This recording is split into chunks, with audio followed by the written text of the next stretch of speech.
মায়ের কাছে কতখানি কৃপা আর উপকারটা আপনি পেয়েছেন আর কিভাবে কি হলো একটু আমি শুনতে চাই।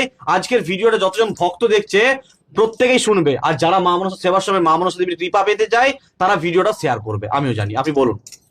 আমি মায়ের কাছে এসেছিলাম মোটামুটি 1 মাস আগে এসেছিলাম। 1 মাস আগে আপনি মায়ের কাছে এসেছিলেন? আচ্ছা, একটু আগে চলে আসুন। তারপরে আমি বাড়ি চলে যাই পুজো আচ্ছা দিয়ে। আচ্ছা পুজো সেদিন ছিল নি, বুধবার ছিল। আচ্ছা, মানে আপনি পুজোর অন্যদিন এসেছিলেন? আমি হঠাৎ করে সকালবেলায় আমার কি চা খাইয়ে মনে হচ্ছে ভিডিও দেখতে দেখতে আমি হাদাকো আমার মায়ের কাছে যেতে মন যাচ্ছে। আচ্ছা, বলছে চলে যাও। দিয়ে আমার পকেটে পয়সা ছিল। কোথায় বাড়ি আপনার? বাঁশিচণ্ডীপুর, হেতিয়া। হেতিয়া, আচ্ছা। তারপর? দিয়ে বললো তুমি তাহলে চলে যাও। দিয়ে আমি এখানে ফোন করে জানলাম 26 নাম্বারটায়। 426 নাম্বারে ফোন করে? আচ্ছা। দিয়ে জানলাম, বলছে চা বিস্কিট খেয়ে আসা চলবে।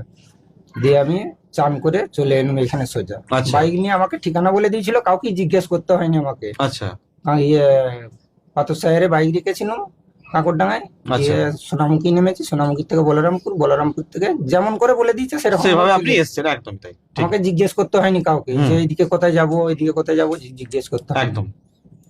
তারপরে আমি বাড়ি চলে যাই। বাড়ি চলে যাওয়ার পর মানে এখানে এলেন এসে আপনি পুজো দক্ষিণা দিয়ে বাড়ি চলে গেছি। বাড়ি চলে গেছেন? আচ্ছা মায়ের প্রসাদ দিয়েছিল, নিত্য সেবার প্রসাদ। আচ্ছা, নিত্য সেবা পুজোর প্রসাদ হ্যাঁ, দিয়েছিল? আচ্ছা, দিয়েছিল, সেটাতে আমি সন্তুষ্ট। বাহ, একদম। আর আমি তারপরে পুজো দিয়ে 1 মাস পর রঙের কাজ করতে যাই।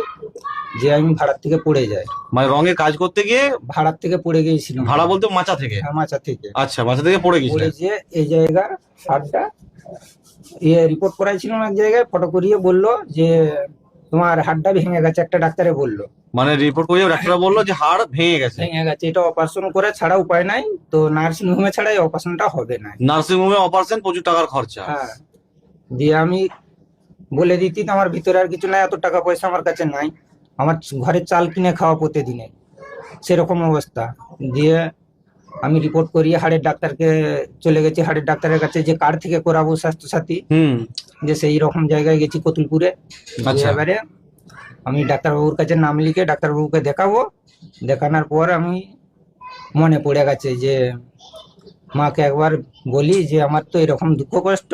মানে ওখানে ডাক্তারের কাছে গিয়ে পরে তখন হ্যাঁ, আপনার মায়ের কথা মনে পড়ছে? তার আগে এক ডাক্তার বলে দিয়েছে যে ভেঙে গেছে, ওইটা অপারেশন ছাড়া উপায় নাই। আচ্ছা। তারপরে আমি ওইখানে যে টিকিট করিয়ে বসে থাকতে থাকতে, না ডাক্তারের লাইন পাইনি, বসে থাকতে থাকতে মায়ের কথা মনে পড়ে গেছে। যে আমি জুতোগুলো খুলে জোড়হাত করে এরকম করে চোখ বন্ধ করে মাকে ডেকে আমি, মা আমার তো এরকম দুঃখ কষ্ট, আমি অত টাকা কোথায় পাবো? আমাকে যদি অপারেশন করে ফেলে রেখে দেয় আমার ঘরের ছেলেপুলেরা খেতে পাবেনি। তো ডাক্তারবাবু যেন ভাঙা দেখতে না পায়, যেন ভাঙা ফাট দাগটা শুধু দেখতে পায়, ডাক্তারবাবু যেন দেখতে পায়। দিয়ে ডাক্তারবাবুকে ফটোটা দিলাম, দেওয়ার পর বলছে অসুবিধা সেরকম কিছু নাই। তো মানে ওই ফটোটাই ওই ডাক্তার দেখেছিল? ওই ফটোটাই ওই ডাক্তারকে দেখাইছি, দেখিয়ে বললো যে একটা ফাট দাগ আছে শুধু, ওটা অপারেশন করতে হবে নি, ফাটা না হতেও পারে, অপারেশন করতে হবে নি, ওষুধ দিচ্ছি তুমি খাওগে ঠিক হয়ে যাবে। মায়ের কৃপায় আমি অনেক একটা ফটো, মানে ইনি